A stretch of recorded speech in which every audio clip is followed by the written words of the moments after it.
Welcome to New Friends Cinema, where we get to know each other by sharing our favorite movies.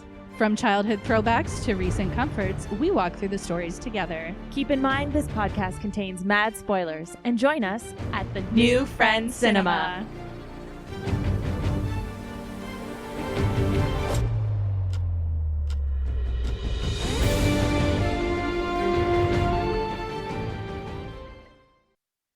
Welcome back to New Friends Cinema. I'm Dakota. And I'm Courtney. Let's rock today. today. A little clue as to the movie we are doing. Actually, Yeah. I made Ty pause the movie, give me his palm, and I did the... to do it. Yes. So good. Oh, word for word, baby. my This gosh. entire movie. I have been saying, and it brought it back for me, and I used to say it all the time. I've been saying it again. Mm. I'm not cool enough. But I'm not cool enough. Love it. Oh, so good. So many gems. Okay. First and foremost, happy birthday. Listeners, send all of the belated, I suppose, messages. At the time of this Yes. recording, it is my birthday. Oh. I'm 32. Hell yeah. I'm having a great day. You had a rockin' day. I got up this morning and I was singing in the shower, hot to go. Mm-hmm. And I came out of the shower and Prob was like, it feels like a festival today. He's like, the vibes are just like Lit. because he was like, at first he was like, it feels like Christmas. And I was like, what? And he's like, well, no, like it feels like a festival. Mm-hmm. Just my mood, I guess, is Yeah. giving festival It's vibes. So Party vibes. yeah. It's birthday party festival vibes. Yeah. So I'm super happy that you were able to make time to do this today. Hell yeah, because I was girl. like, I don't know. I don't plan on getting fucked up or anything, but I don't know what's going to happen. So I just didn't want to have any obligations tomorrow. Good. Yeah. Good. And you have special plans for this evening? I'm going to have a filthy, dirty martini with blue cheese olives. Oh. You make a there's- mean one of those, actually. Yeah. Just one. One's enough. Well, yeah. But Yeah. it's like my special occasion, my festival drink. You get punched in the face with goodness. Yeah. That's what that is. And there's champagne and tequila. No. And Yeah, you're not doing anything tomorrow. no, little this, little that. Prob's making dinner. I told him that I wanted these two elements, and then everything else is in his creative control. We are 20 pages away from the end of the Fellowship of the Ring. Well, you mentioned 'Cause I've earlier been this reading- week that I've been reading them to him. We started with The Hobbit, finished it, and now we're almost done Fellowship, so we're going to finish Fellowship tonight. Are you doing it tonight? That's what you Tonight. mentioned. Yeah. Yeah, and quite possibly starting Two Towers, yeah. And then once we finish the movie, we're going to watch the extended edition. Of course. Yeah. Director's cut. Director's cut, 4.5 hours or whatever. Yeah, baby. So that, and yeah, I'm just having a great day. We went and I bought myself 50 bags of jasmine green tea. Love it. And those salad forks that I've been eyeing up from Cottonwood for the last like 9 months. Almost like bear claw tongs. Yeah, but they're like, they have, you know my bowl? Yeah. Like the bowl? The bowl. It has a similar kind of painting on the handle, so it feels like it's, but they're like $40, which is not crazy, but it's like a lot to spend on something. Salad tossers. Salad. Yeah. Well, Well. unless you're going to an expert, in which case that's a steal. But Premium. You pay premium. yeah, so I was like, no, today's the day. I'm gonna get it. Good So, for you. Yeah. I'm so happy for the little things that add up on a birthday. Mhm. Yeah, so I'm super excited, and I want to open. So you're going to open? Okay, open the card first, because Okay. I clocked the card, and I was like... Card. Card. Aw, the butthole. For the record, it's Did not you a... draw that yourself? No, it's a sticker. Oh, But it I looks do like you how I wrote colored your it. name. I'm a sucker for my own font. Is that Samara conceited? told me once that I have a font, that my writing is a specific font, and It's the beautiful it was a blend great of, compliment. printing and cursive. It's that crinting that you've got. It's called crinting. Aw, that's so. This has Depth. levels. Depth. This has levels. Oh my gosh. No, I'm just kidding. Oh. I'm just kidding. Should I read it in my heart or should I read it You out can loud? read it however you'd like. It is personal, so Okay, I'll just read it to myself. Hold on a sec. Oh, yeah, that's tea though. Same girl. Mhm. That's really sweet. Thanks, babe. And the frog is angel love, angel love, angel love. I'm not even going to try to explain to them what's going on on this card, but just know that the layers.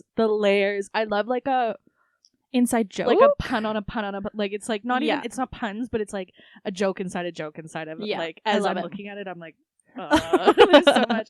Thank you so much. You're welcome. I'm not a card guy, but I will keep this one. Love it. You know how I am. I know how you are. You're sentimental. So should we rock today or what? I think it's let's rock. Let's rock. Let's rock Today. Yes. So without further waiting or adieu, what does that translate directly into French? Adieu? Isn't adieu like bye? Yeah. Without further adieu. I bid you adieu. Adieu. Maybe they're different adieus. But our movie that we are going to be dissecting on multiple depth levels today is the classic we are walking you through School of Rock. Yeah. The 2003 epic rock classic. I am old. Yes. Yes. Well, yeah. Mm-hmm. Yeah. It's an oldie for sure. Yeah. But boy, does it hold up. In many ways, I'm sure there's things we can discuss that don't necessarily Oh my land. God. Well, okay, first of all, the entire concept Yeah, is like child this is endangerment. absolutely batshit crazy. Yeah. Watching it out, and like this movie, I when this came out, I was obsessed with it. I used to watch it all the time, Mm-hmm. and I always was like, "What's like the stick up all the grown ups' asses?" You know Yeah, what I mean? right? And watching it now, after it's been a long time since I've seen it, I was like, For real though? all of like Sarah Silverman is right. That's what I She's right. I'm on Patty's Fucking side. Justice for Patty, dude. Right? Justice She was for Patty. the villain. Holy and in reality, shit. she was the only one who had a fucking level head throughout that entire movie. I cannot. Okay. Okay, we'll get into it. So The School of Rock, or School of Rock, I think it's titled on screen differently, but it is a comedy film directed by Richard Linklater. Fantastic name. It was released in October 2003 by Paramount Pictures, yada, yada, yada. It grossed $131 million worldwide on a $35 million budget. Yeah. It was what you say, a hit. Mm-hmm. It was so fun for all ages, I think. Mhm. That's why it was so successful. And who doesn't love Jack Black is effing hilarious. If Yeah. you like Jack Black, I think it's a very specific niche comedy for some people who are just like anti-physical comedy, anti-genius, anti-musical genius. And Yeah, I love Jack Black, but there's some of his stuff that I don't like. it received incredible positive reviews from critics with praise for Black's performance and humor. Mm-hmm. And it was the highest growing musical themed comedy of all time until Pitch Perfect 2, which was relatively recent. So weird. Isn't that weird just Yeah. to put it in the context like that? Mhm. I had the soundtrack and I would listen Oh, to that fuck soundtrack. yeah. It was okay. Not only were the original songs Mhm. super catchy, but the classic rock roster We've got was Led Zeppelin. We've got Stevie The Nicks. we've got- Doors. yeah. all of like the classics of classics. The creative songs, we'll get into it, like the originals are really sweet and kind of improv-y-ish, but the last song that they do is so centered so around fucking good. and centered around this like little boy's liberation from Yeah. like the constraints of his like ultra conservative family. Hell and just yeah. like super into sticking it to the man. Oh, I know. This must be like a theme of this season. It because this must. is the second movie Sticking it where to the we're man. really just sticking it to the man here. Right? Yeah. Ugh, okay. I just want to hear a little bit about like where you were and Mhm. that kind of thing though.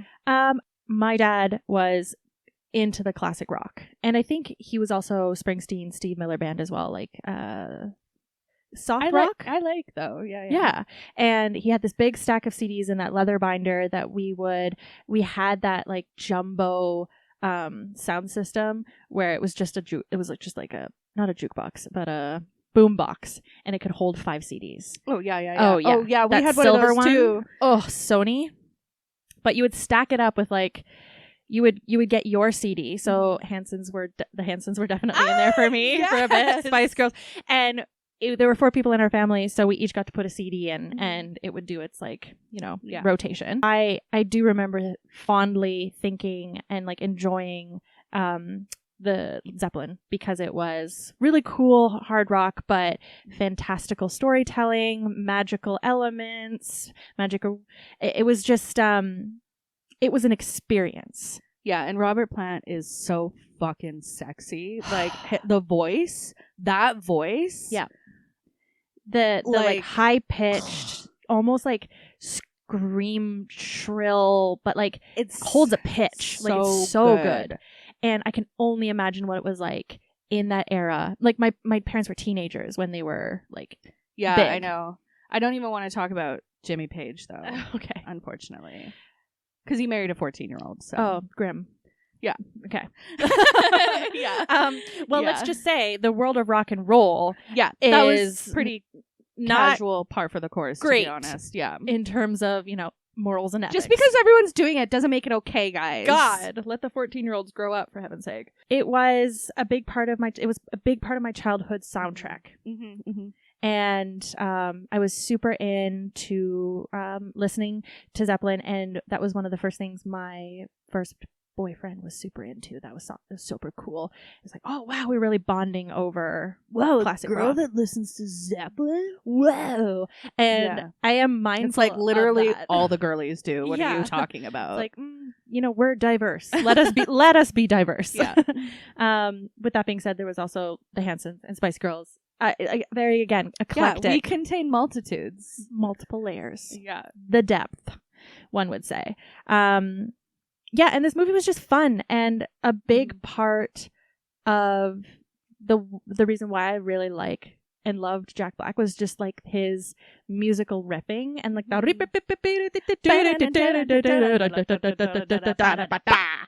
yes. both the locked eye eyes. contact. we transcended there. Yeah. And like throughout the entire movie, touching feet. Yeah. throughout the entire movie, I think Ty was aghast at like not only could I quote, but I was also like syllable for syllable for his weird little riffs. Yeah. Oh, girl, same. Girl, same. Last night, yeah, same. I was like, blacked out a little bit, and we were what is that called? We were channeling. Channeling. We were channeling the spirit of Jack Black. And there's some scenes in this movie where he's unabashedly himself. He's albeit goofy, committing crimes. He's physical, like the way that he moves his body and stuff is very for sure, absolutely terrifying committing crimes, but and he loves music, and you can just music. feel it in his aura. Let's say. Mm-hmm. Are you a Tenacious D fan? Not really, to be honest. Like I was never really into them either. I just thought he was quite funny. Yeah. So I was 11 when this movie came out. Yeah. So I was like their age. Right. I remember we got it on family movie night as a rental. Classic. And we fucking rented, rewatched the shit out of this thing. Oh, yeah. It was, I think, because as a kid, you're kind of, before you become a teenager and you're trying to figure things out and discover things, but really all you have is like what your parents have, you know what I mean? Like trying to find out what's cool and stuff. Yeah. And I think rock and roll is just so fucking cool, right? Yeah. And this was something where it's also something that's it's adult, right? And so this was a movie where it was like packaging it and giving it to us. It was like for the kids. And it's like, oh, we can participate and delight in this as well. It's for us too. Yeah. And so I think that's something that I really connected with this movie. This was also a gay awakening for me. Rivka Reyes. Was it the bassist? Yeah. They were the first time I realized I was not fully straight. I was like, oh, I wanted to both be them and kiss them, you know, but again, 11, but so then I like briefly wanted to like play bass, right? Of course. I think we all wanted to play bass after that movie. Get chicks. Hell yeah. So yeah, I just really, really loved this. I rewatched it so much. I could quote the whole thing. Yeah. It's been years since I watched it, so this was pure joy, purely delightful. And there's some stuff we'll talk about too as we talk about the actors and stuff and you know, the harsh reality of child actors and what that does to people. But yeah, I just think this movie was so fun. Just really fun. Original. I think I think that's quite fun because not only did they play rock and roll music of the classics and the greats, but I don't know, it had that whimsy. Zach's song at the end is so fucking good. Like watching it last night, I had butterflies in my stomach at that scene at the end, like I used to get when I was a kid. Like I was just like so satisfied and proud, like this sense of pride for him of breaking out of this really tight, rigid box that he's been, you know, really encouraged to stay in. It's so interesting to me too, because obviously these are really wealthy people, and like, but the idea, and I'm sure that this is real. This must be real. But like the idea that like you're gonna make your kid learn these instruments to be so proficient, but only a certain type of music is worth playing or valuable. It's classist. Like there's a form of classism. Oh, totally. No, absolutely. I'm just saying to me, to someone like me, that's fucking craziness. Oh yeah. That is so crazy. Yeah, it's like, a status piece. Like it is for sure classist, absolutely, but it's bonkers to me. Like you're not allowed to enjoy it. The priorities of people, man. It's just like, let your kid live, for God's sake. He's 10. Yeah. Anyway. Yeah. Ready? I'm ready. Hell yeah. Okay. So the movie opens in a pretty cool rock and roll grungy bar, and the band No Vacancy is playing a pretty slick rock song, I might say. They're not bad. Mm-hmm. And I'm going to refer to Jack Black as Jack Black until we're introduced to him later on. So Jack Black is the guitarist. Not Jack Black. Not Jack Black. Jack Black is the guitarist of this rock and roll band. And by definition, this man is over the top. I think that is probably going to be on this man's tombstone when he dies. Over the top. Just OTP. That's all he gets. Can I just say, I'm going to have to say this eventually. I'm just going to say it now. Yeah. Watching this and realizing that watching it now that Jack Black is my peer. Oh. Like he was different. He was 33 when they filmed this movie. Yeah, dude. I'm older than Jack Black. Yeah, dude. Ooh. And like just like how when I used to watch it, I was like one of the kids, and now I'm literally like watching it as a grown. Yeah, dude. Like this mind fuck. Like because he used to be like a grown, and I'm watching it now, and I'm like, no, that guy's young. Like he looks like. Yeah, my age. Yeah. And then I googled it. I was like, oh my god, he is your age. Closer today than it was yesterday. Yes. Anyway, so he is like the riffing. Is that the term? Well, he's doing a solo, but it's like it's OTP. It's OTP, and he is writhing around on the ground. OTT. Oh, why did I say OTP? I don't know. What does OTP mean? One true pair? One true pairing. That's what I know OTP to mean. Like in fanfic. Yeah. When it is. Where OTP. you have like your true one. It's OTT. Yeah. Over the top. Yeah. I think it's the P in top that throws me. Okay. Yeah. He is ground soloing, and he is like feeling the music so deeply that it's painfully obvious that he's kind of like the odd man out compared to the rest of the band. And the band isn't impressed, and you know, he's suddenly shirtless and he runs into a vacant crowd. Like if I could paint the picture even further, like the band is playing to a bar, so there's people kind of like clustering around tables. Like we're not full blown rock and roll audience here. There's some gaps. People are walking about. The crowd isn't necessarily here to see their show. No, they're just here to listen to music while they meet with friends and have some drinks. And he somehow loses his shirt and full on nosedives into this absent crowd in the hopes, I'm sure, for a good old crowd surf, which we will come back full circle to later. But he hits the floor hard. Like, I can't imagine actually how much that hurts.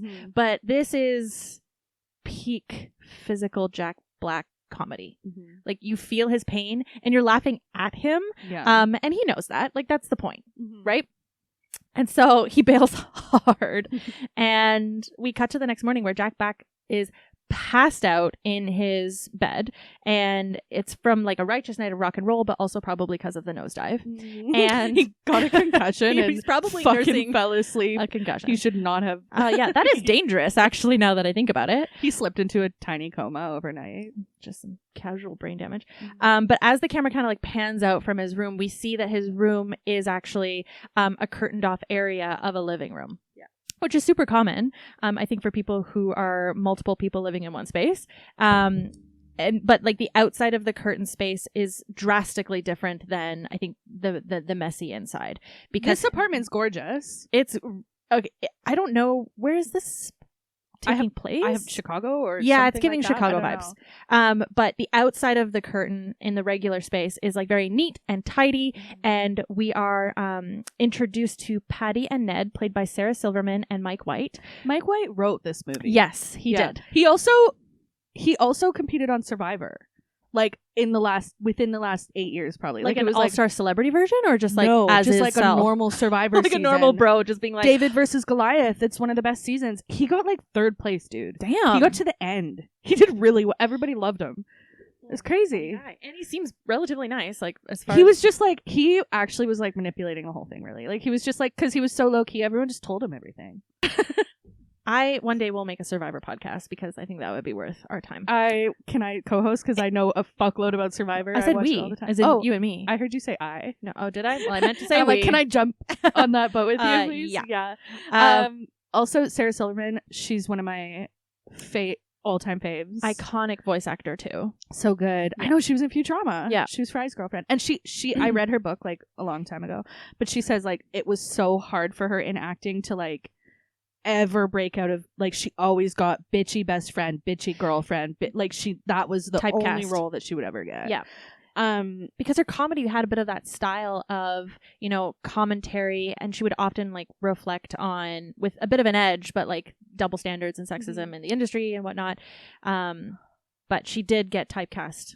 Hella, for sure. Until Wreck-It Ralph, and she was I love Vanellope. So good. I had one more thing I wanted to say, and I can't remember it. So just continue, and I'm like, and then we'll have a little insert of a Sarah Silverman fact.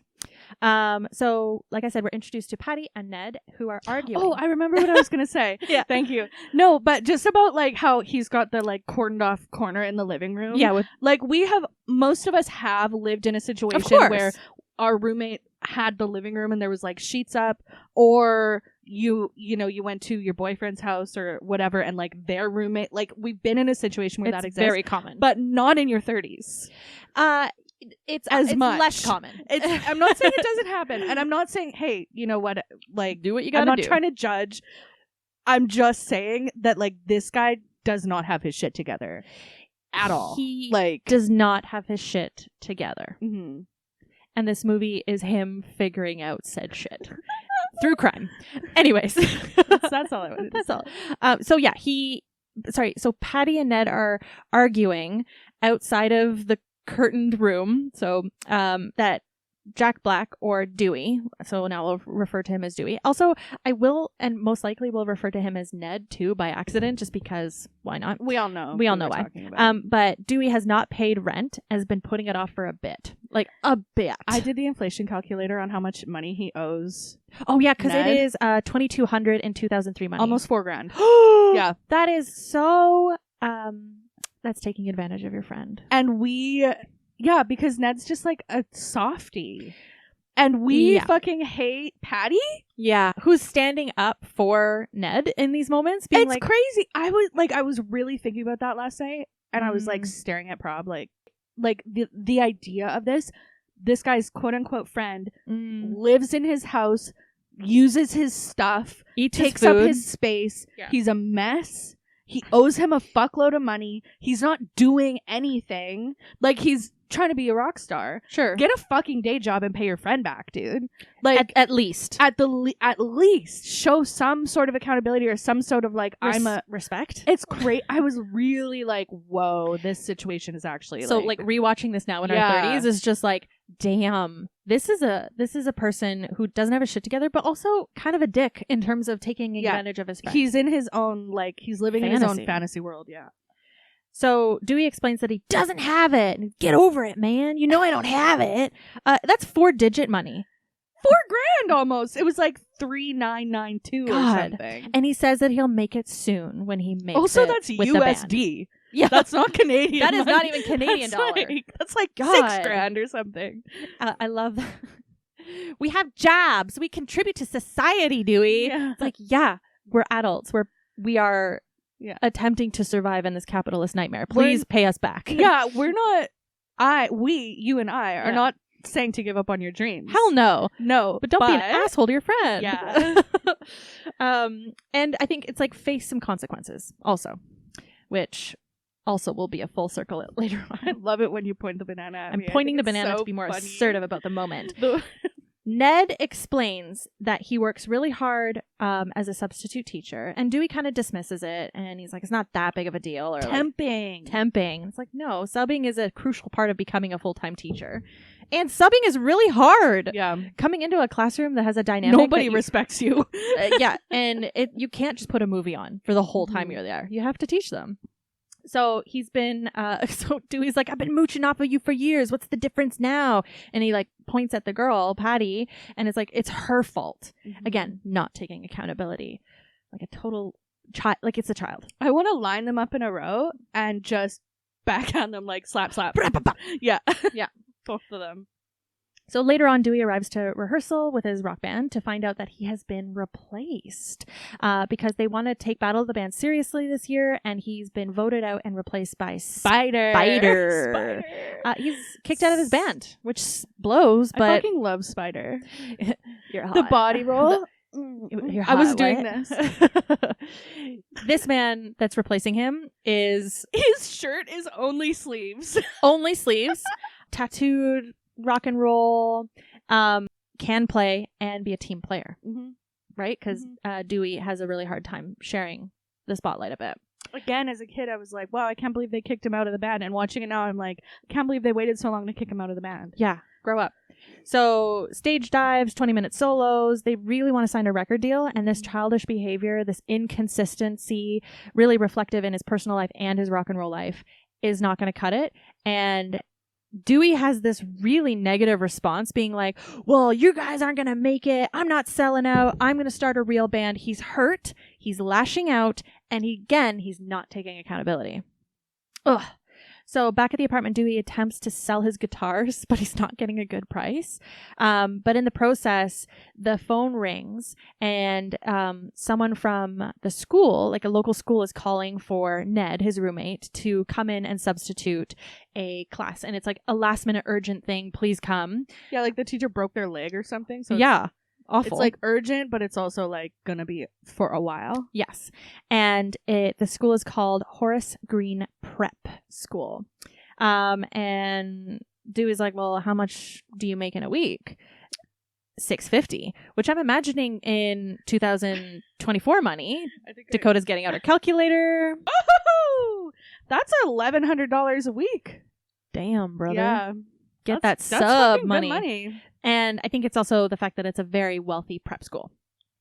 Yeah. Yeah. Oh, for sure. Yeah. And so Dewey has this moment of like, and he's like pretending to go get Ned, and then he rubs the phone on the receiver, and then he's like, hello, this is Ned Schneebly. Next we cut to Dewey walking through the halls of Horace Prep, pretending to be Ned Schneebly to get this $1,100 a week paycheck. And by the sounds of it, she didn't really go into it. The Principal Rosalie Mullins, played by Joan, the Superior Cusack. Yeah, correct. She explains that it's probably going to be an extended period of time, not a couple days or 1 week, because the teacher broke her leg. Like, you need time to recover from that. I know personally. So Mullins is walking him through the school, and this is Ivy League for the elementary school, I'm imagining. She says this is the best elementary school in the state, and everybody's walking around in prim and proper uniforms and berets, and it's like old school limestone ancient building, basically. And she's explaining to him that he can just like step in right where the other teacher left off, and he asks if like I have no problem smacking him in the head if they get out of line. Yeah. And she's like, no, we don't do corporal punishment. So he's like, verbal abuse. I love that. It's okay. so funny. So just verbal abuse then? Verbal abuse. And she's shocked, but takes it and like brushes it off as if it were a joke. Like, haha, this man can't be serious. He introduces himself to the class and can't spell Mr. Schneebly. It can't spell his own name on the board, so he's just going by Mr. S at this point. Yeah, he starts doing it, and then he does like two, and then he does three E's, and then maybe the fourth erases it, and then he just puts S. It's funny. So once Mullins leaves, he immediately asks for food from the children and explains that he's hungover, and a kid in the back calls him kind of like a deadbeat, like, you're an alcoholic, dude. Like, it's like, I'm not an alcoholic, I'm rock and roll. And he takes one of the students' full-blown sandwiches out of her desk, which is just, again, a grown man not taking accountability for his own hunger. So there are various points in times that I'm going to be talking about the kids in the classes. So Freddie in the back was a bit of the smartass. Tamika was the one who gave him the sandwich. Freddie is America's Draco Malfoy. He is America's... God, that is genius. Tell me I'm wrong. You are 100% right. Yeah. Banana pointing approved. Hell yeah. Also, that actor was killed he was on his bike and he got hit by a car in 2021. So sad. Totally sad. Yeah. I think I heard of that, but you're just kind of reminding me now. That's so sad. I know. Golly. R.I.P. Sorry. For bringing that up. Bringing me down. But I loved him in this. He is a little bit of that snarky kid. Yeah. Who's always got that like quip. So Freddie in the back, Tamika gave her sandwich, and Summer is ipso facto class president, and she's got a cute little childhood stick up her butt. Yeah, Summer is iCarly, right? iCarly, yes. I will not go into childhood names. No. Or like the kids' names. IMDb it if you want. When I first moved to Vancouver, when I was 19, Colton and I were walking around the West End looking for an apartment, and this lady stopped me on the street and she was like, "You're iCarly," and I was like, "No, I'm not." And she was like an older woman. Yeah. And she was like, "Yes, you are," and I was like, No, I'm not. She fucking took a picture with me. And she's like, "My granddaughter loves you. Please, like, let me, like, you totally." And I was like, "No, I'm not." And she was like, "Let me get a picture with you." I was like, "Okay." What did your face? Were you smiling or just like confused? Yeah, I know. I just took it. I was like, whatever. I told her I wasn't, but she was not taking no for an answer. So I was like, all right, your granddaughter's gonna think this is hilarious. Her granddaughter was gonna be so excited and then like see the picture. So disappointed. It's just some random. It's like, Grandma, no. Like, I don't even look like her. Anyway, that is peak Vancouver though. Hilarious. Love it. So Summer, the class president, asks him to get on track for their class, schedule. We're about to do this, and shows him the star chart of where kids are awarded stars and black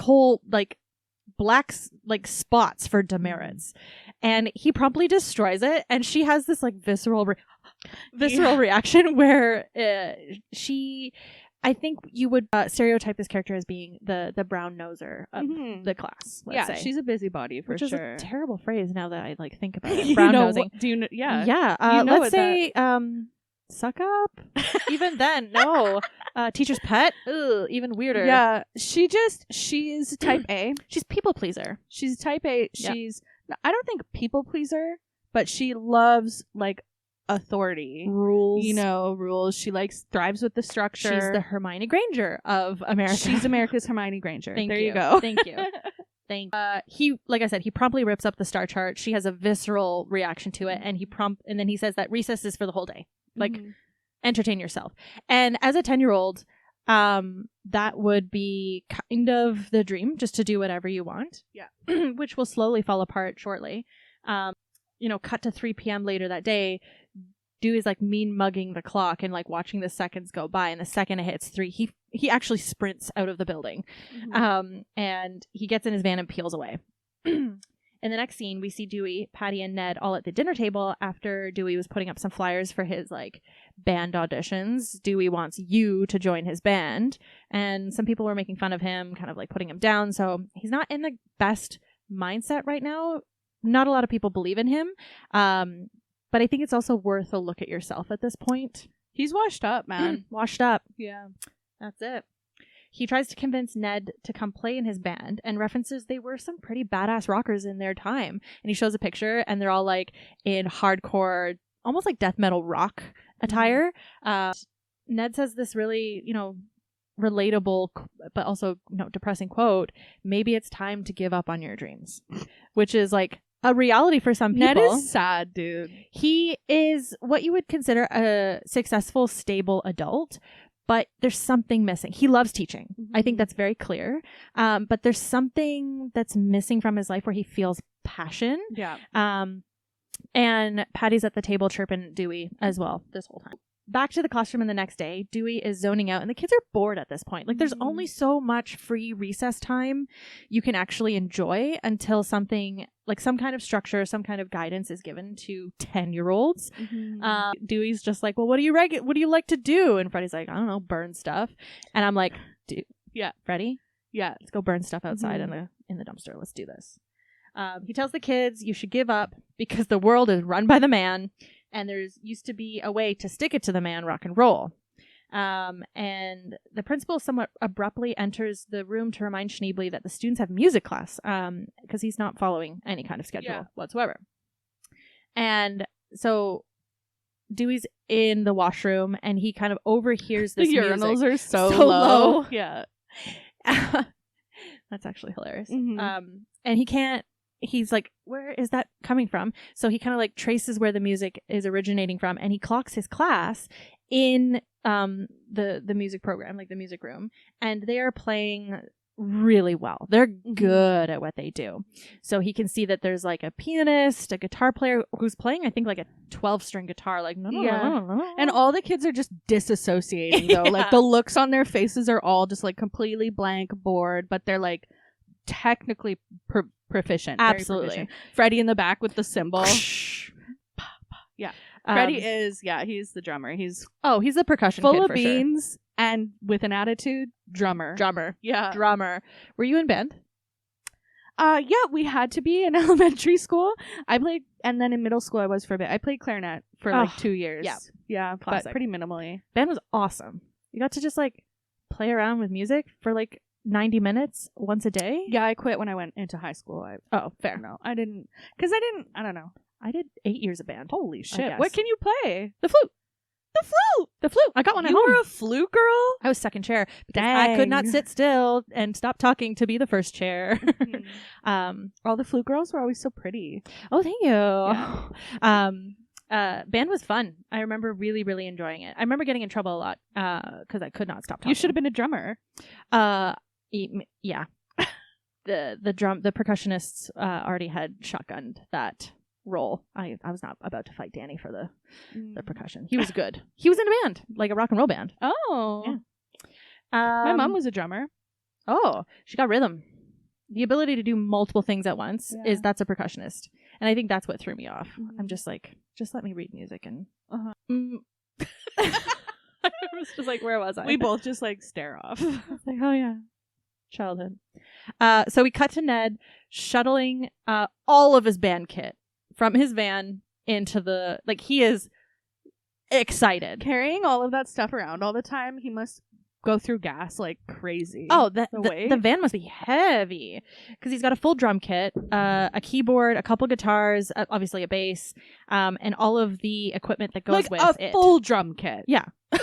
And the kids return, and he has set up the whole classroom oriented around the new class project. Love this part, yeah. So he gets the kids, obviously, who were playing specific instruments in the band, the classical music, to play corresponding rock and roll instruments. So Zach was playing the classical 12-string. He is now playing the electric guitar by showing him how, like, chord for chord, for playing Smoke on the Water by Deep Purple. He grabs Lawrence, like, I think my favorite character. Love Lawrence, yeah. And gets him to play Touch Me by the Doors. Da-da-da-da. That I am not afraid. Shaka-ka-ka. Lawrence is good at piano. Da-da-da-da-da. Yeah. He will be rocking in the show. Da-da-da-da. He grabs the cellist Katie, who plays the bass. Cello. Cello, you got a bass. I was waiting. You were waiting for it. Cello. He asks for drummers, and the percussionist raises his hand, Freddie, and he gives them the set to drum on. He gets all the kids to play some simple bars and chords as he goes wild. He's excited. He tells the class. And the way he's like whipping around. Yeah, his body around, yeah. He tells the class that they're going to do new class project, and it's a school requirement, rock band. He tells them about the fake state competition next quarter, and it's a secret. When any adult tells you to not tell other adults what you're doing, Adults should never tell you to keep a secret. There's a Never. power dynamic there. Hey kids, all you kids all listening. you young whippersnappers listening. All you kids listening to this Do podcast. not trust an adult who tells you to keep a secret from other adults. Never, ever, ever, ever. Bad news bears. Unless it's like, don't tell Shelly we got her a gift for her birthday. Like, that's fine. But it's very clear that this is manipulation and abuse of power. Nefarious, Yeah. to be honest. Yeah. It's This bad. is scary. Yeah. Like, really? Like, thank God we know, like, Dewey's just, like, An idiot. and, like, not a bad person in his heart. Yeah. But, like, this is fucking terrifying, dude. Oh, yeah.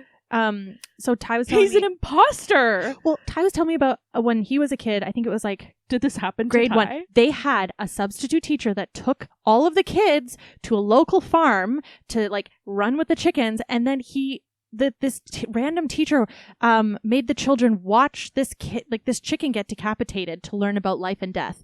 It was not approved by the school board. This man was promptly fired. This shit happens. Do you want to hear what happened to me? What?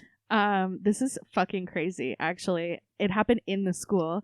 So my teacher, her husband was the conservation officer. Okay. And in grade 3, they brought my class into the music room. They'd moved all the xylophones aside, and he fucking dissected a coyote in front of us. Grade 3? Yeah, dude. Oh, no, a coyote. no. I can still remember the smell. Oh, I bet you could. He skinned it, dissected it, showed us all the organs and stuff. And at the time, like, we were all, you know, as a kid, you just, like, grown-ups tell you what to do. You do it. And it was for education, I guess. But, like, really, when I think back, I'm like, what the fuck did they think they were doing? Because I truly don't think that it was, like, I loved that teacher, and she, like, I don't think it wasn't, like, trying to scar us for life or anything. But, like, how this happened, how this was okayed, was it okayed? Was there a slip? I don't even know. And that's the 90s, right? Can you only imagine what happened? Like, but and I'm just like, really, when I think about it, I'm like, why did this even happen? Like, why did that even happen? Because I don't remember learning anything from that. We were way trauma. Too young. We didn't even get biology until 6 years later when we got to high school as, like, a class. You know what I mean? There's definitely a missing permission slip. There's there like that something didn't happen. going on, but yeah, I can remember the smell. It was I wonder awful. how many of us were traumatized by educational purposes. Isn't that crazy though? Yeah. That just decapitating the chicken just reminded me. Right? So back to this moral of the story. Dewey, I would say, is probably on par in terms of rational reasoning with these children. It's not nefarious. He has this brilliant idea of, I'm going to make this band, not knowing the harm that he's actually doing. Like, not even, like, they're not getting educated. Like, that's also an aspect of this. The parents pay $15,000 a year for the calculator. I already did. It's $25,000. Yeah. For grade, what? 6? Yeah. Damn. Rich people are rich. A year. That's wild. And this is like, he's there for like a month. Yeah. That's pretty significant. Yeah. Out of the school year? Well, that's a chunk. That's a huge part of the curriculum that they're not learning. Also, he's an imposter. Yeah, that also too. The crime part of it. Yeah. And, okay, so cut to this next part where he's jamming out with 1, 2, 3, 4 of the kids. Out of a class of 20. Whatever. And the crestfallen faces of the kids who didn't get, you mean we're not in the band? Yeah. And Dewey has this moment like, oh, shit. No, you're part of the band. Yeah. And he makes up these roles for children to hold. So we have, let's see, he makes 3 kids be like the security. We have craft services / the roadie crew and groupies, which is inappropriate. And Summer the next day makes a pretty funny comment at the time. But now looking back on it, I'm like, that's grim. Like, that is not appropriate. Yeah. But essentially, he's looking for people to fill in this band, and he wants everybody to feel included. And he asks for singers, and 2 girls raise their hand, and they've got pipes. They can sing. So at lunchtime in the caf, Lawrence tells Dewey that he's scared that he's not cool enough to be in the band, and he shouldn't be in the band. I should not be in the band. I'm not cool enough. And he convinces him to stay because if he's in the band, he will be the coolest kid in school. So in the class, he makes them pledge out loud their allegiance to the band and how they won't take creative control from him, which is this grown man working out his issues with 10-year-olds. This is not great. And like I said, the next day, Summer stops Dewey on the way into school, demanding a different role in the group because she doesn't want to be a groupie. Yeah, she did the She research. Googled, yeah, she's like, there are people who sleep with the band. Like, I do not want to be that role. And Dewey quickly thinks on the spot to assign her as the band manager role before she threatens to tell her parents about what's going on. Red flag number, 14. Yeah.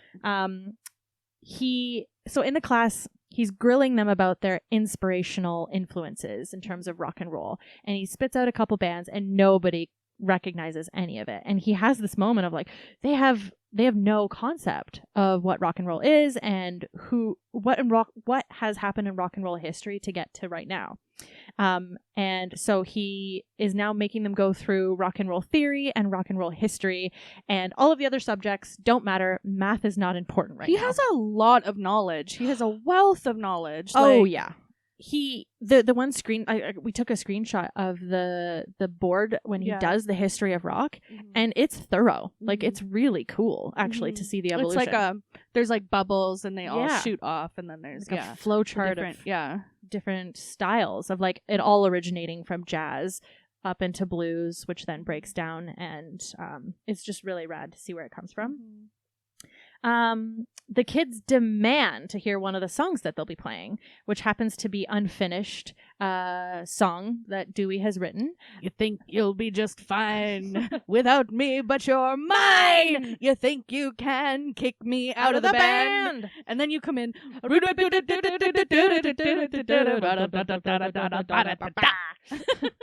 the legend of the rent was way hardcore. Yow. It's a horrible song. Totally sang along to it though. Yeah. Cut again to the CAF where Dewey's asking Principal Mullins about getting approval to get a field trip. At least he fucking asked. I mean, the bare minimum, I suppose, given the fact that 2 people I know have had a traumatic incident with an animal being beheaded. Like, God. That's grim, y'all. That's fucking actually crazy. Crazy. So she introduces Dewey to some of the other faculty after she tells him, no, like field trips take a lot of time, a lot of safety procedures, getting permission from the parents, like, and typically subs are not allowed to take students on field trips. Great policy. Love it. Love it. It's there for a reason. Yeah, probably. Probably, given our experiences with field trips. And so he's trying to bond with the other faculty, but he's obviously not a teacher. Those who can't teach gym. And my dad was a gym teacher was he? for a while. Geography, math, and gym. The math teacher's always also the gym teacher. Yeah. It's kind of like unless you have an actual trained and educated kinesiologist level instructor, they get any teacher to teach math or to teach gym, and it's like but also sometimes it feels like that with math. Yeah, because I feel like my math teacher was a gym teacher first, math teacher second, you know what I mean? Teachers are phenomenal. I come from a family of teachers, and to be quite frank, you are asked to do more than you're physically capable of doing. They need to be paid more. Like 100%. No, I agree. But I did get 24% in that math class. And according to my math ability, you didn't pass. Cut to the class practicing the Rent song that Dewey is giving them to sing. And he's giving them all rock and roll tips, like, Freddie, watch your timing. Zach, you need to loosen up a little bit. You're super tight in that, like, Zach classical... is so uptight, too. He's very, like... real uptight. He's quite meek, too. Like, I definitely feel... Soft. And we see interactions with his dad and who his dad is. And you understand that is, like, he's... I feel like he's in a home where he needs to shrink himself so that he kind of is out of the way of... He has to meet expectations. Yeah. And those expectations are real high. Mm-hmm. And he's not allowed to be himself. He has to be the Zach his parents want him to be. That's what I'm saying. Totally. Yeah, so Zach is getting a little bit of, like, loosey-goosey power stance tips. Yeah. To loosen up a little bit, listen to the song lyrics. It's like a masterclass here. They're breaking out of their rigid kind of like classical shell here. And as a classically trained singer, like it's part of the gig. Like you have to kind of like fall in line a little bit because that's the package. Whereas rock and roll is like, fuck the package. Do whatever you want. That's rock and roll. So at the end of the day, Dewey is handing out homework, which is actually just CDs that he's giving to each of the kids to basically practice the thing that they need to make work. So like power ballads for the singers, like guitar solos for the guitarists, like Jimi Hendrix and stuff like that. Everybody's left the classroom and he's handed out all the CDs and Tamika is left. And she was the girl who gave him the sandwich, and she's been relatively quiet the majority of the movie. She's in the security squad. Yeah. And she says that she doesn't want to be in that role and that she wants to be a singer. And Dewey's like, okay, let's hear you sing. And she busts out like, ching, ching, ching, and she can sing really well. So she's immediately in as a singer. And Dewey's getting excited because he has a pretty well-rounded band. And, you know, flash forward to the next day, he's like, he was bolting to get out of school. At the end of the day, he's bolting to get into the school now. So he's excitedly running into school the next morning. But as he's walking in, he sees Zach getting reamed out by his dad, being like, no more rock and roll. You do your homework. You do your classical music as it's assigned. Stop fooling around. Basically, he's grounded for playing rock and roll at home, which is just so It awful. literally is this the 1950s? Yeah. Like, what are we talking about? Yeah. Dad's like acting like listening to Jimi Hendrix is a slippery slope into, I don't know. Being cool? It is. It is. But there's the classist undertones here. Yes. Of like, of we what are is and is not better than okay. that. Yeah. You and know, he like grabs him roughly on the arm too. it's which a very to me- authoritative Well, bully and of it's a also parent. like he's comfortable grabbing his child like In that in public. public. Yeah. So we can imagine what happens in the home. Like, Aw. honestly. And that breaks my heart. Yeah. And Dewey, you know, sees that and then starts the lesson of the day talking about what's the big deal about rock and roll anyways? Like what is it all about? And it's sticking it to the man. And we just need to feel it in our guts. We need to like stick it to the man from our guts. And he gets all the kids to sling insults at him because he's pretending to be the man. And you're a fat loser and you have body odor. I love it. I love it. You're tacky and I hate you. I love it. Yeah. And he wants to write a song with all of their like sticking it to the man lyrics. And it's like, what makes you mad more than anything? And the kids are like sounding off, no allowance, Bullies. chores. And he finally gets to Zach, who's glum. Like this boy has had his head on the desk the entire morning. And he says, if someone's pushing you around, what do you say? And he goes, I don't know, step off.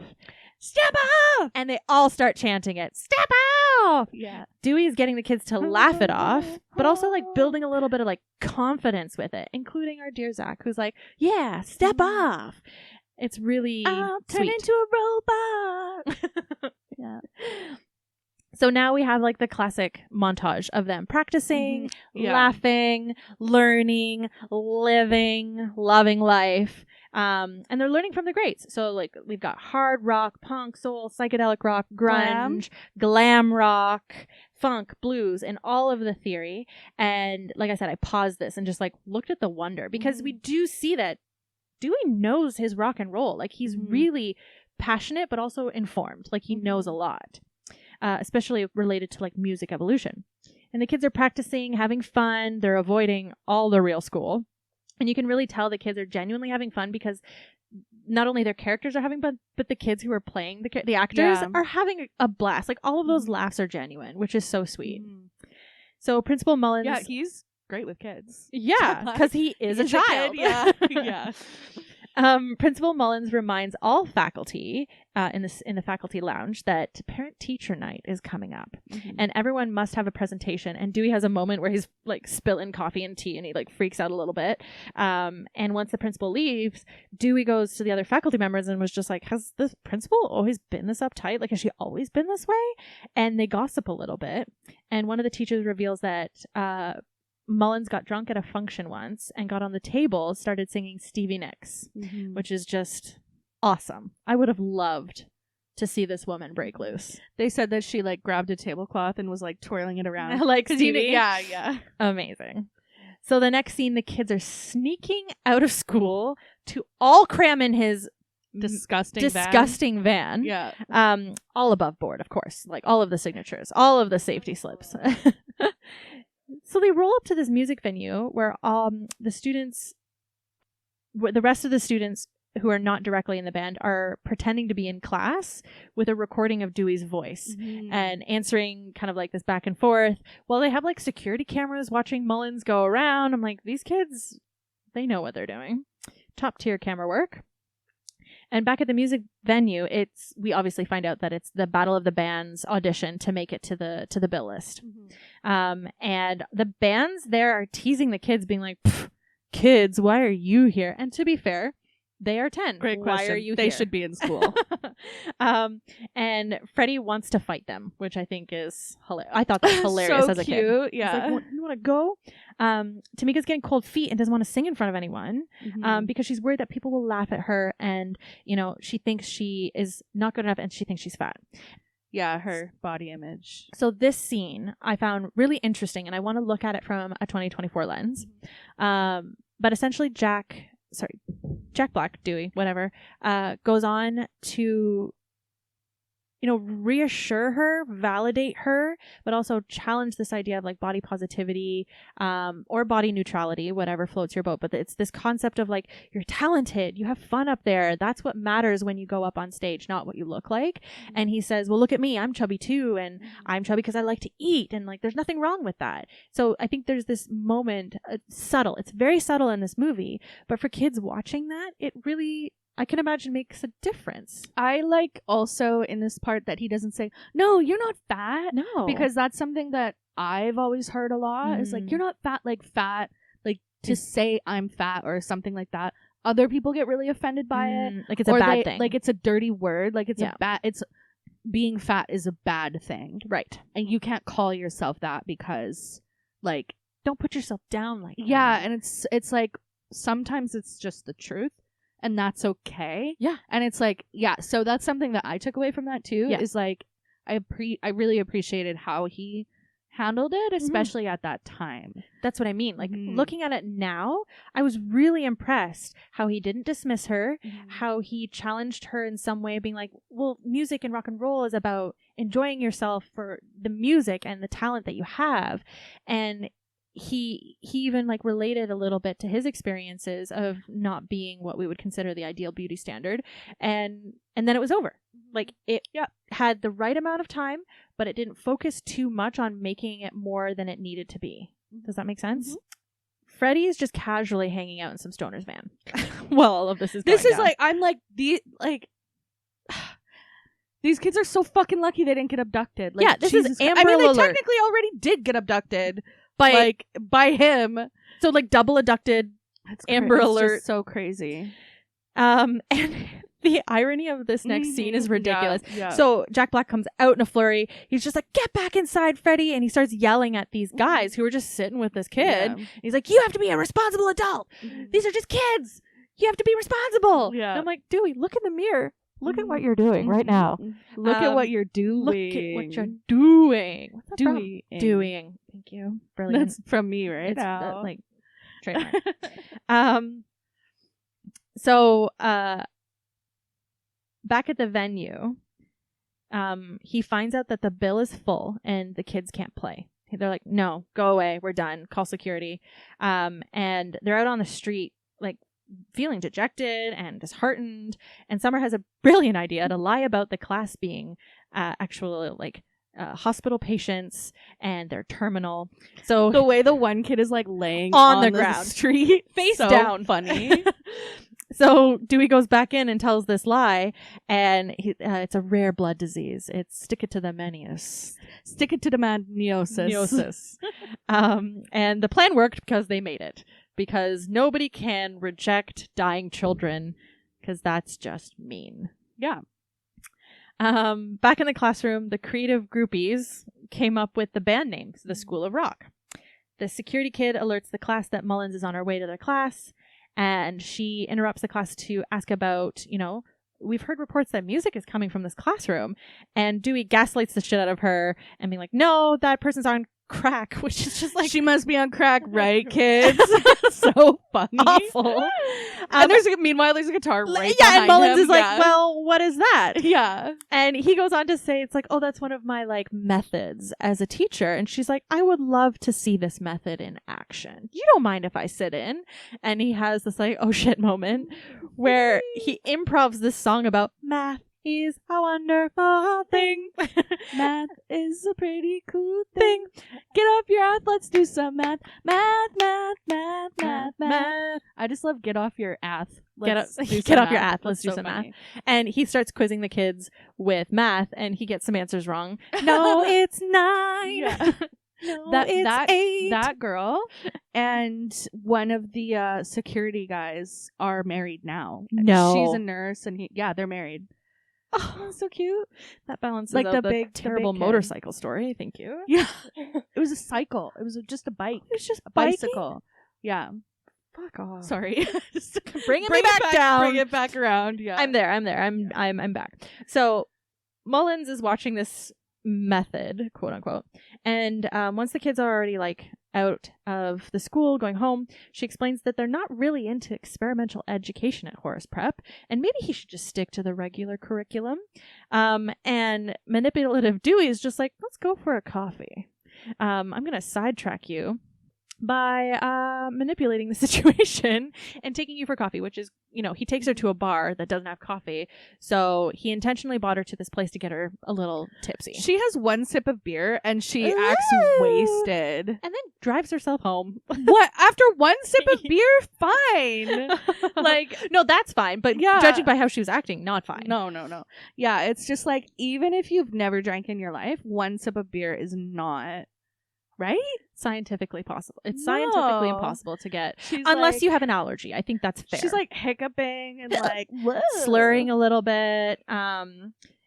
He wants to discuss her teaching philosophy, and he wants to get her a little bit more relaxed, aka tipsy, because he wants to take advantage of her inebriated state to push the field trip again. Also, he then puts on Stevie Nicks on the jukebox, which is also super manipulative, that he found out that special information about her. I swear there used to be a line, maybe it wasn't in this movie, where she says that the recording was so clear that you could hear the coke in her voice. Oh my god. I swear there was a line in this movie that she said that. They maybe got rid of it. I listened to it. I was watching it last night and that line wasn't there. And then I was like, well, was it a different show maybe? Anyway. It could have been cut. Mm-hmm. So she's barely 2 sips in, and she's singing along on the edge of... and he is getting her to approve an off-campus field trip, and he totally lied about where they're going. He made up some story about a classical concert. He drives her back to her car at the school, and she reveals that no one in the school's ever asked her to hang out. Dang. Which is rough. Well, you can't be... If you're the boss, you don't have friends. Thank you. Yeah, it's a power dynamic. Yeah. It's important. It's a lonely place to be the boss, of course. But it's inappropriate because it blurs lines between this concept of like power, authority. Now we're friends, and that's going to spill into the workplace. I've had bosses that have tried to be my friends, and it's awful. It's messy. It gets messy. It's incorrect. It's not the way you do business. No, and school is business. Well, this fucking school is all business. That's for damn sure. But she reveals in this moment that there's so much pressure on her to be perfect. I can only imagine the amount of scrutiny she's under in this role at this prep school. And also, we get the vibe also, like, she's lonely. Yeah. And she used to be cool. And she's lonely, And he tells her, which I think is maybe genuine, but again, I'm not quite sure where he's at. He could still be manipulating her right now, but he tells her that he thinks she's cool, and she like lightens up a little bit. I think he's just saying that to be nice at this point. Yeah.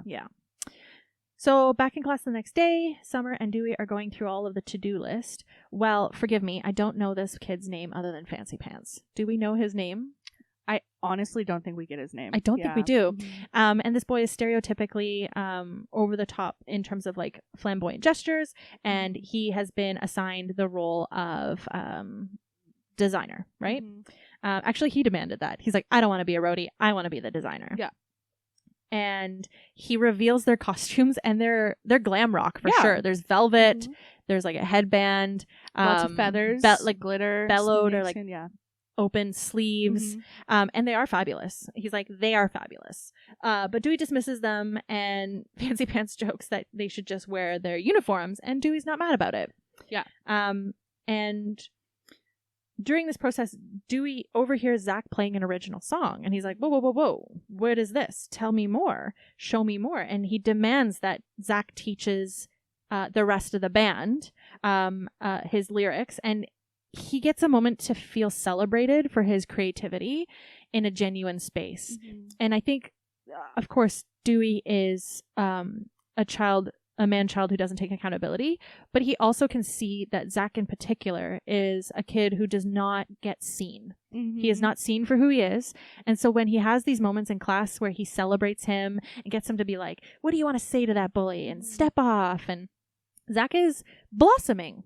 He is having a moment here, which is what every child deserves. Later on, Dewey is giving the class the ultimate pep talk about their big gig tomorrow. For those about to rock, I salute you. So in the hallway, Dewey reminds Mullins about the field trip plan for tomorrow, and she does not remember. I had one sip of beer. I can't remember anything that happened that night. We all react differently, let's say. But she's also stressing not her not out. Remembering and again driving home. Yeah. Crazy. That whole thing. Why don't you have a drink and then drive home? Just drive home. She's uptight more than her average uptightness because it's parent-teacher night. Yeah. These parents are uptight. Yeah. Yeah. Did I what? Did you ever go? Did your parents ever go? Yeah, my mom went. Mm-hmm. I find that it's an interesting concept. My experience with it was every day was parent-teacher night. So my parents never went because they were doing their own. Well, they were the teachers in this situation. Absolutely. Right? They were busy. They were always talking to my teachers. Yeah. That too. But also literally like they're working. They were busy doing they were busy doing their job. I can imagine though, for a lot of kids, it was a stressful time. Because like we're getting a glimpse of like Zach's experience of like parents being hyper involved or not involved. No shade mom, but she knows my mom was really not involved like with my school and stuff like that.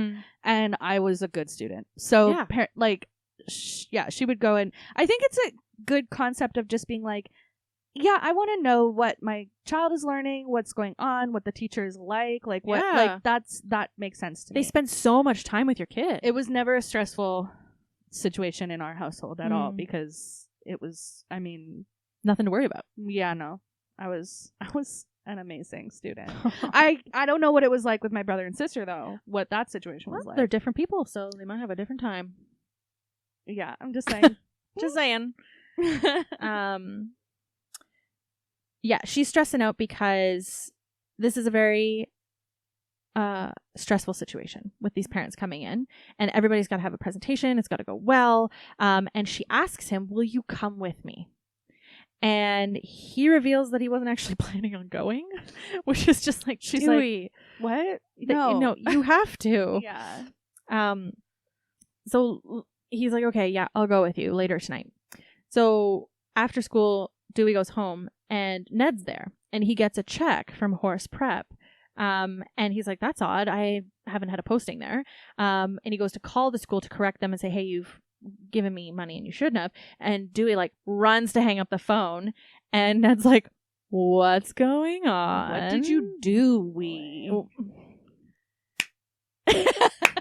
What did you do, Wee? And Dewey hangs up the phone and explains everything. He basically stole his identity, and Patty arrives home at that awkward moment between Ned finding out that his roommate and best friend has been, again, taking advantage of him in this way, but also committing crimes. This transgression is fucking crazy, dude. Like, really, like, to be Ned in this moment, after everything that he's given Dewey, after all of the excuses he's made for him, to find this out, you've been impersonating me, you're putting my reputation and reputation on the line. His teaching license. You're, like, it's mind-blowing to me. And then he's like, I've got a hot date, like, don't tell her, basically, right? And then bails as Patty comes in and says, like, you cannot tell her. And Ned's sitting there with this like world-shattering news because he wants to be a full-time teacher and this could jeopardize this. And Patty's like, what's going on? Yeah. And again, we are Team Patty here in a lot of ways. As a kid, you're like, oh, she's going to ruin it. She's going to ruin it. But now you're like... And she tends to bulldoze Ned too in a lot of ways. Yeah. They're not a great match. No. But she's right in the sense of like, Dewey's taking advantage of you all the time, and she gets it out of him that Dewey's done this situation. Like, after everything that he's done, like, this is a fun movie, right? This is not a horror film. But, like, who's to say he's not molesting these kids? You know what I mean? Like, honestly, like, from the outside, like, of their perspective, no, these children could be in danger. Like, genuinely, right? Like, literal child endangerment. This is not about our friendship anymore. No, there's a reason why, if you're working with vulnerable people, aka children, you get a criminal record check. This person, Dewey, did not do any of that, impersonating and not following the... Like, he's checking all the boxes here for harm. And yet, as kids, we're like, he's the hero. It's so crazy watching it now versus then, like, really how much the perspective changes, because it's also like I've said, as a kid, you just trust adults. Yeah. You just do what you're told. And power dynamic. And so exactly the power dynamic, but really it's showing me how not developed my brain was at that time. The way that you could see this whole situation. Yeah. As a kid, and then watching it now and being like, whoa, like, there's so much more to this that as a kid even just watching it, you would not pick up on. You're like, it's black and white. And watching it now, it's like, holy shit, this is so, like, it's a fun, crazy movie. But it's just like, what? This concept is fucked, like, really. And even for me, like, in 2003, I think I was in grade 9, I knew it was bad, but even a part of me watching this too now, it's like, yeah, it's not about, I think, the reality of things. But yeah, like, we can't truly understand that until perhaps we are adults ourselves and who know the reality of how often children are harmed in these contexts. That's all that it is, really, is like, growing up is realizing that everyone doesn't have good intentions and that, like, people aren't all just, like, looking to help each other out and, like, good at their core. They're not. Honestly, there's a lot of fucking bad people out there. And Dewey is not looking to do bad or harm, and yet he's still doing harm. Yeah. He's robbing these kids of their education. Yeah. And the truth. Yeah. And he's making them lie. Yeah. And making them lie. Yeah. Yeah. Anyway. So, flash to this parent-teacher night. Yeah. Talk about a stressful situation. Even to begin with, it sounds like this is going to be stressful. But Dewey pulls up with Mullins in the car, and he kind of has this, like, moment of, like, I'm a fraud. I'm not a teacher. And she's like, don't say that about yourself. I love this. She's so supportive. Oh, you're so humble. No. And he's like, no, I am lying. I am a fraud. And she's just like, you are so brilliant. Yeah. You're a great teacher. Yeah. And again, he's fooled so many people. He's lied to so many people. Cut to the class presentation where he's telling the parents and their children, and it's not going well. Like, he's telling them about what he's teaching. He's just listing off subjects. Math, science, Spanish, Latin, history. And the kids are like, come on, Mr. S, just tell our parents. It's like the gig's tomorrow. Let's just tell them. And they're like, yeah, let's just tell our parents because they're excited. Yeah. And it's going on our permanent record. Like, they should know. They should be proud of us. And all of this is happening while Dewey clocks a police officer looking at him up and down and from the hallway while he's doing this presentation. And all of a sudden, Patty joins the police officer in the hallway, and he goes, "Oh, it's over. Like, I'm caught." Patty managed to get the truth out of Ned about Dewey's fraud and child endangerment, and she calls the police, obviously. Dewey realizes that shit's hitting the fan, and he begins to tell the parents about how great their kids are and how talented they are, which is genuine and true. He is speaking from the heart here. Again, not taking accountability, though, for his actions. And the police officer and the principal Mullins demand to see Dewey out in the hallway and reveals to the parents that he's been lying about pretending to be their teacher, and Mullins is genuinely shocked and hurt. Also, sorry, I was just thinking, if Ned doesn't tell the cops at this point, he's complicit. Yeah. Like, he has no choice but to blow up his spot. Dewey tries to smooth it over with the parents, and it does not go well. Oh my god. He literally runs away. We're not gonna Makes it home. Oh wait. Oh yeah. The fucking... truth is that I've touched your kids, and I'm pretty sure they've touched me too. Or your kids have touched me. I'm pretty sure I've touched them. Which is the molestation joke that which is funny at the time, and then looking back on it now, the parents' reactions exactly the way that I would react. Like, wait, what? He meant emotionally, but even still, like, you're a stranger who has not followed the correct policy of police check. And he just runs home. He just runs away. Mm-hmm. Even as a teenager, I clocked the fact that he ran away and made it home. Patty and Ned are also there. Did the police just not follow through with questioning this man? Oh, isn't that wild? Yeah, I don't know. I never thought about that. Nothing happened other than the fact that the police were there and they ran away. Ever. Nothing. What? Nothing. Well, we blew up his spot, so we're good here? Yeah. He didn't actually touch any of you, right?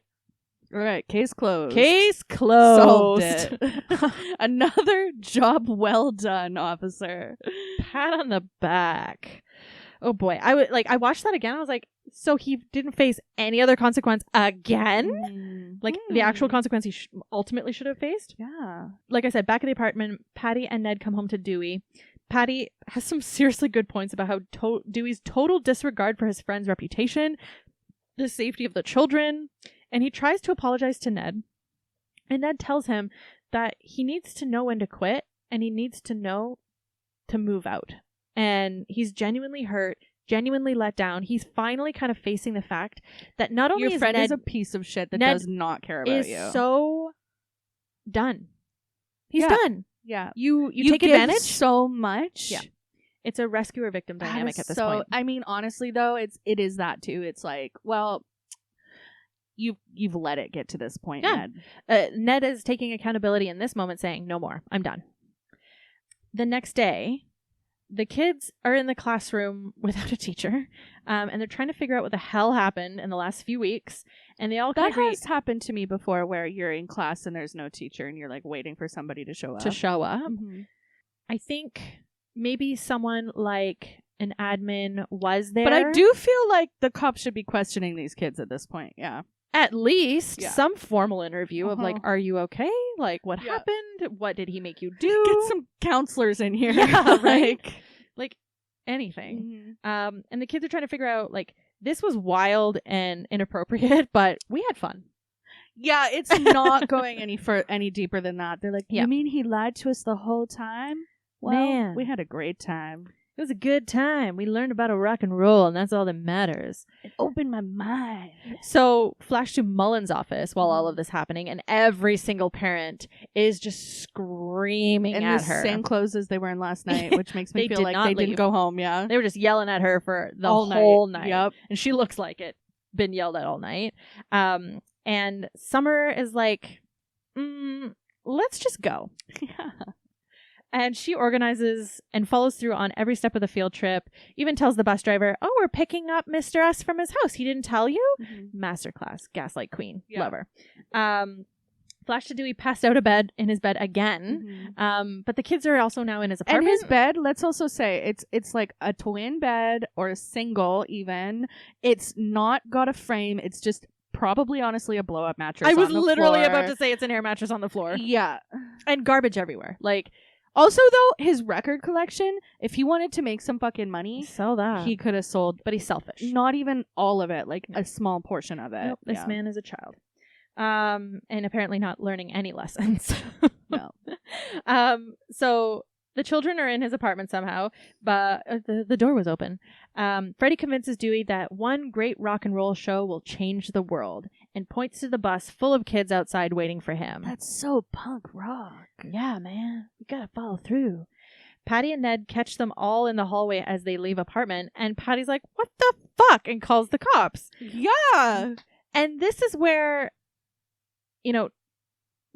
the reality, I suppose, of any of this just doesn't make sense anymore because Ned's like, I'm going to the show. Well, I don't know. I don't want to miss this. There is a piece of it also maybe for Ned because again, like it's his best friend and they've got that, and he doesn't want to believe that he's a bad person. Nope. And I think maybe part of seeing the show is also like, I have to see that this was all worth it. Fair. And Patty is kind of, you let him walk all over you, blah, blah, blah. You need to stand up for yourself. And he stands up to her and leaves, shuts the door. Yeah. Like we said, not a great fit, but she's the only logical adult in this movie. Yeah. On the bus, Dewey apologizes to the kids. Shocker, the first sorry in this whole movie, in like the last 10 minutes. And he's sorry that he lied and used them for his own purposes.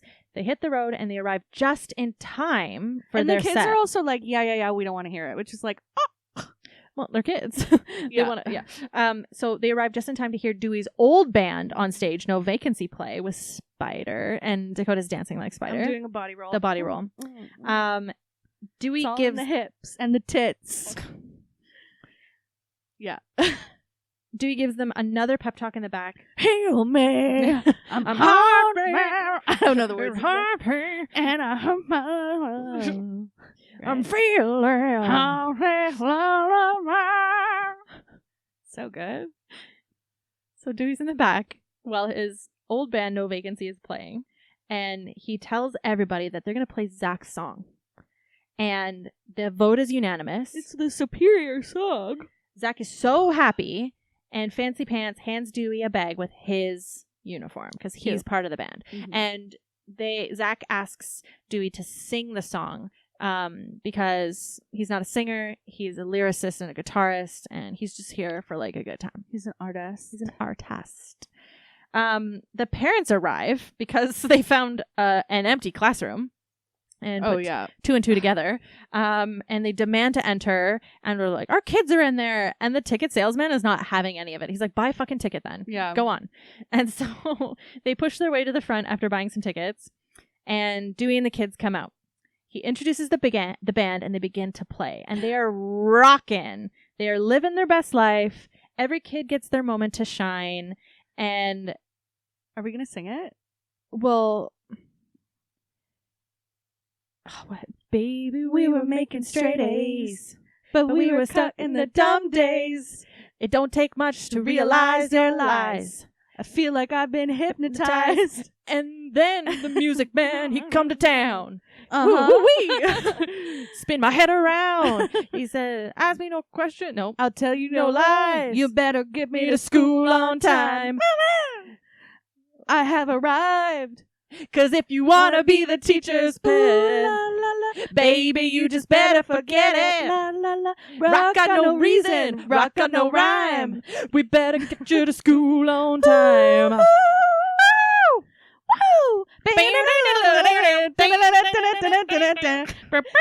Folks, we did that for memory, and I feel like we both were like, how does it start again? And then we blacked out, and then we just did it. And now we're here. We blacked out, and then we're here. Yeah. Oh boy. It's great. The kids, I found out, obviously, I researched this movie a bunch. Mm-hmm. They're playing their actual instruments. They toured after this. They went on tour. They're talented. They really have so much fun in this last scene. Mm-hmm. And everyone's loving it. Yeah. Tamika gets a solo. Yeah. Lawrence gets a solo. They all get their moments to really shine. Zach gets a solo later. Yeah. And the crowd is just eating it up. Lawrence's dad and Zach's dad are like, wow, your son's really talented. Yours is too. I guess I better stop being such a closed-minded piece of shit. Asshole. Everyone loved it. Such a huge hit. They go off. They have their moment. Mullins is so excited and equally horrified and furious about how awesomely terrible this was. And she also gets madly hit on by Spider. Which I feel like has to be good for her. Like, because she acts like she's like this dowdy old maid. Oh, she's Spider. Hot. Yeah. And he's just like, Spider's, you're a teacher? Yeah, that's hot.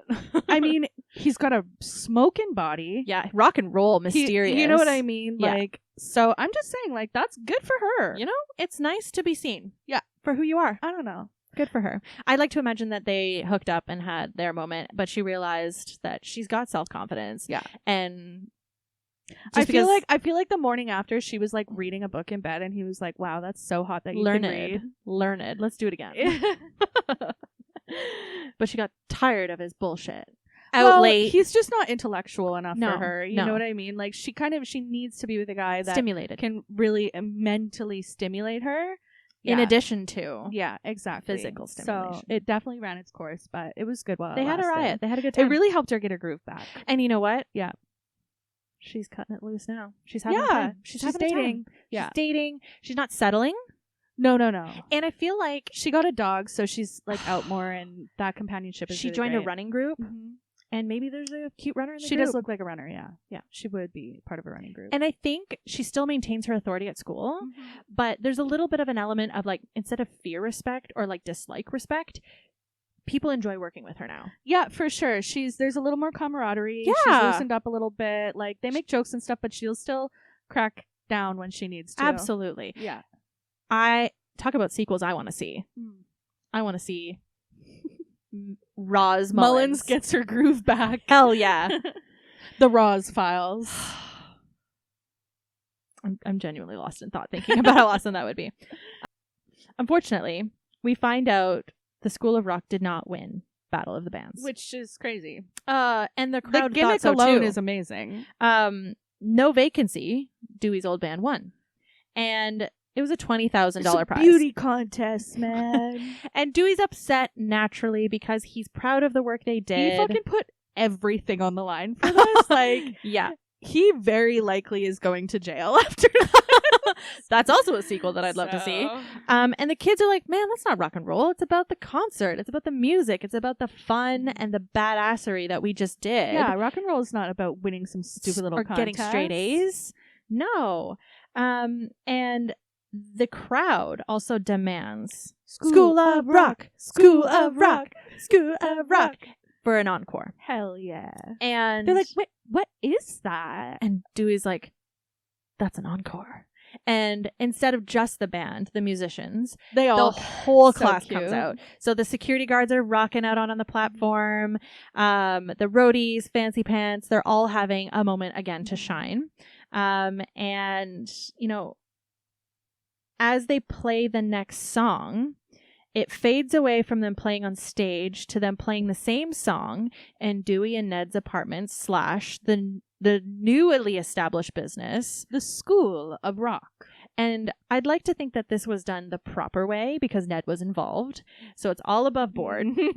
And both Dewey and Ned get to play music, teach kids. Ned teaching the little kids ones. is so cute. Ned teaching the little ones electric is so fucking sweet. And he's like, yeah, you're getting it. Look at that chord.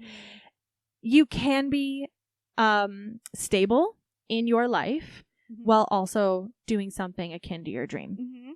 And Ned's a perfect example. Dewey now is an adult who gets to still be a child, but hopefully get paid to teach the kids. Yeah. Because Summer got dropped off and she's like, bye mom, bye dad. Like the kids' parents are now aware somehow and equally forgiving of Dewey's crimes.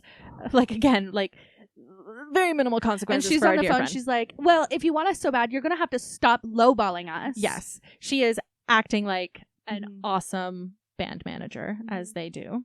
And the band plays out the credits and all is well in the world. Yeah, it's really fun. My other takeaway from this is like, oh, because I think as a kid, it was like, oh, cool. They get to do this like after school program. But I'm kind of thinking, oh no, I think it's like band practice for them a little bit now. Yeah. It's like, oh, they're like a band. And I'm like, does Dewey have like does he ever hang out with anyone his own age aside from Ned? I don't think anybody could tolerate him. To be fair. Like we get closure in this movie and we go forward and it's Dewey continuing to hang out with 10-year-olds. And nobody seems to think it's weird. And to be fair, like I think there are situations and contexts in which adults and children can come together and make music or have fun or have a relationship. But given the previous 4 weeks that Dewey was... Well, I think there's also usually more of a separation and a distinction of like, and it's like he has a lot of knowledge and a lot to give, but he did not teach these kids how to play their instruments. No. Like They had the knowledge to begin with. yeah, I don't know. It's weird, But it's very fun. I love it. Yeah. I think, again, Dewey is somewhat on the coattails of Ned. It seems like Ned's school of rock, and Dewey's just using the space to practice with his band. Yeah. Hopefully paying rent, let's just say. Yeah. That is the end of the movie. The end, yeah. What did you think beyond, obviously, our thoughts that we've been sharing for the last I while? don't think I have anything more to say, really. Like, I have loved this movie. I love this movie. It's so fun. It's so silly. So fucking crazy if you think about it in, Yeah. like, a reality terms. Yeah. But we don't have to do that, you know? The only it's thing that's fiction. realistic about it is that it's set in this world. Yep. It's not on Mars or something, you know? But No. it's super fun. I love it. It feels so good. Like, it's just such a great... It's a great movie. Love it. I think, obviously, the obvious things aside, this is a really fun movie about kids embracing themselves, having fun, learning new ways of having fun, and relating to each other. And I think just because 10's hard, because it's like right before puberty. I think it was a really important movie for like your age demographic to see, because its message is simple and clear. Be who you are. That is so important and valuable. You're allowed to grow and change, and fuck who anybody and stick it to the man. Like doesn't agree along with the that. way. Yeah, like stick it to the man. Neosis. Yeah. Stick it to man. Neosis. Yeah. How do you want to rate it? A+? A++. That's 10 gold stars for me, baby. No Woo! demerits. No demerits. Yeah, absolutely. Shredding up that I chart. love it. Yeah, it's great. Character. There's so many in this movie. I love how much of a spitfire Freddy is. I think he's a great character. Mullins, for some reason, as an adult, is definitely up there for my favorite for some reason. Yeah. And Summer's pretty great too. Mm-hmm. There's so many great characters. Yeah. I'm gonna just say Lawrence because I'm not cool enough is like iconic. So iconic. It's just like what one of movie those we're talking about when you say that. Yeah, it's just one of those lines that just go with you because you drop that line all the time. But I'm not cool enough. Yeah, so good. Yeah, I think I will rewatch this too. Again. Oh, for sure. Yeah. It's been a long time and I've kind of wanted to watch it. Yeah, on the peripheral. Yeah. And like I even said, I was like, I was gonna do it next season for sure. So I'm so stoked I got to see it sooner than that. Hell yeah. My turn? Are we good?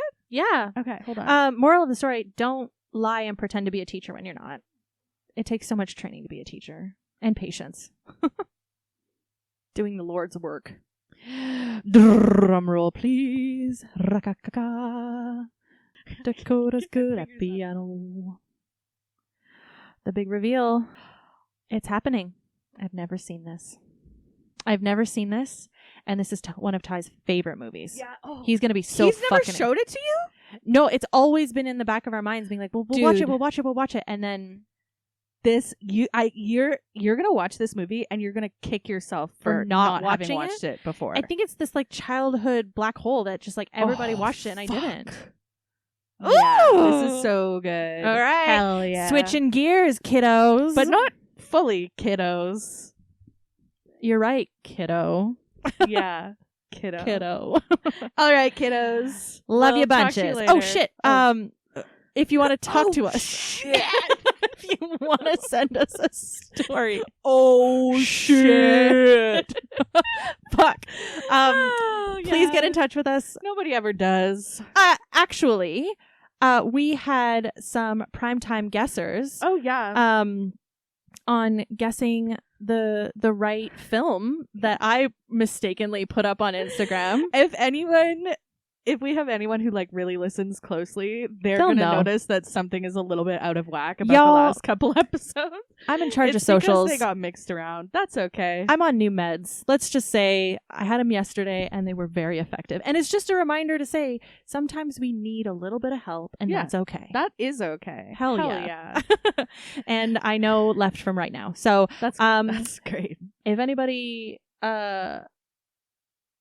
would like to send in their personal story of their favorite movie, a little blurb, please contact us through Instagram, New Friends Cinema, or through Gmail, newfriendscinema@gmail.com. We would love to hear from you and share on the pod. Like, subscribe, follow us everywhere, leave a review, download. Yeah. Do your homework, kids. Do your homework and you'll get an A+ for rock and roll and friendship and being a good podcast listener. We're all friends here.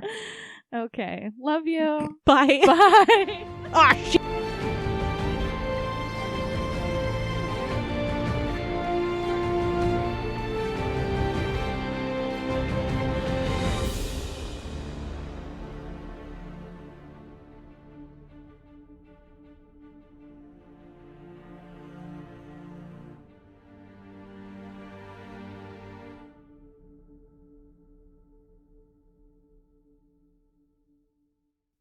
Another social event.